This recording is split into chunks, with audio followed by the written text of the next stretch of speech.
যুক্তরাষ্ট্রকে ফের তৃতীয় বিশ্বযুদ্ধের কথা মনে করিয়ে দিল রাশিয়া। গত ৪ সেপ্টেম্বর রুশ পররাষ্ট্রমন্ত্রী সের্গেই লাভরভ যুক্তরাষ্ট্রকে রাশিয়ার রেড লাইন নিয়ে মজা না করার সতর্কবার্তা দেন। তিনি হুঁশিয়ার করে বলেন, তৃতীয় বিশ্বযুদ্ধ হলে তা কেবল ইউরোপেই সীমাবদ্ধ থাকবে না।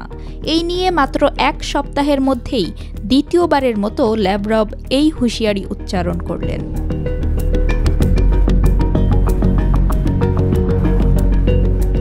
যুক্তরাষ্ট্রের দূরপাল্লার ক্ষেপণাস্ত্র ইউক্রেনে সরবরাহের বিষয়ে এক প্রশ্নের জবাবে লাভরভ বলেন, স্নায়ুযুদ্ধের শুরু থেকেই মস্কো ও ওয়াশিংটনের মধ্যে নিরাপত্তার ভারসাম্য রক্ষার পারস্পরিক প্রতিরোধের নীতি ভুলে যাচ্ছে যুক্তরাষ্ট্র, যা অত্যন্ত বিপজ্জনক। কিন্তু তাদের বুঝতে হবে তারা আমাদের রেড লাইন নিয়ে মজা করছে, তাদের এভাবে মজা করা উচিত নয়। লাভরভ সতর্ক করে বলেন, যুক্তরাষ্ট্র জানে রাশিয়ার সীমারেখা কোথায়, তবে তারা যদি মনে করে ইউক্রেনে যুদ্ধ বাড়লে কেবল ইউরোপ ক্ষতিগ্রস্ত হবে, তবে সেটা ভুল। যুক্তরাষ্ট্র ভাবে কেউ তার ক্ষতি করবে না। এটি সোভিয়েত আমল থেকে চলে আসা যুক্তরাষ্ট্র ও রাশিয়ার মধ্যে কৌশলগত ভারসাম্যকে দুর্বল করছে। এই পারস্পরিক প্রতিরোধের ধারণা ম্লান হয়ে যাচ্ছে এবং এটি বিপজ্জনক। লাভরভ হোয়াইট হাউসের জাতীয় নিরাপত্তা উপদেষ্টা জন কির্বির মন্তব্যের দিকে ইঙ্গিত করেন। গত জুনে কির্বি সতর্কবার্তা দিয়ে বলেছিলেন, প্রেসিডেন্ট জো বাইডেন পরিষ্কারভাবে জানিয়ে দিয়েছেন যুক্তরাষ্ট্র তৃতীয় বিশ্বযুদ্ধ চায় না। ইউক্রেন যুদ্ধে উত্তেজনা বাড়লে ইউরোপের জন্য ভয়াবহ পরিণতি হতে পারে এবং এটি যুক্তরাষ্ট্রের জন্য ভালো হবে না।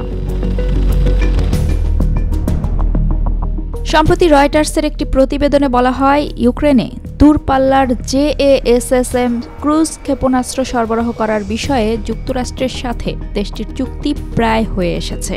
এসব ক্ষেপণাস্ত্র রাশিয়ার গভীরে আঘাত হানতে সক্ষম। চুক্তির জন্য ইউক্রেনের প্রেসিডেন্ট ভ্লাদিমির জেলেনস্কি অনেক দিন ধরে প্রচেষ্টা চালিয়ে যাচ্ছেন। প্রতিবেদনটি সম্পর্কে নিজের মতামত জানাতে গিয়ে রাশিয়ার এক টিভি চ্যানেলের সাক্ষাৎকারে লাভরভ বলেন, কোনো কিছুতেই আমি আর অবাক হব না। আমেরিকানরা ইতোমধ্যেই তাদের নিজেদের নির্ধারিত সীমা অতিক্রম করেছে, তাদের উস্কানি দেওয়া হচ্ছে। জেলেনস্কি অবশ্যই তা লক্ষ্য করেছেন এবং এর সুযোগ নিচ্ছেন।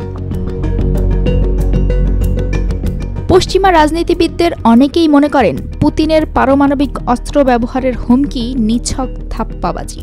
ইউক্রেনকে যুক্তরাষ্ট্র ও ন্যাটোর পুরোপুরি সমর্থন করা উচিত, যাতে তারা যুদ্ধে জয়ী হয়। ইউক্রেনের প্রেসিডেন্ট ভ্লাদিমির জেলেনস্কি বলেছেন, 6 আগস্ট রাশিয়ার অভ্যন্তরে ইউক্রেনের আক্রমণ প্রমাণ করে যে পুতিনের রেড লাইন আসলে গুরুত্বহীন।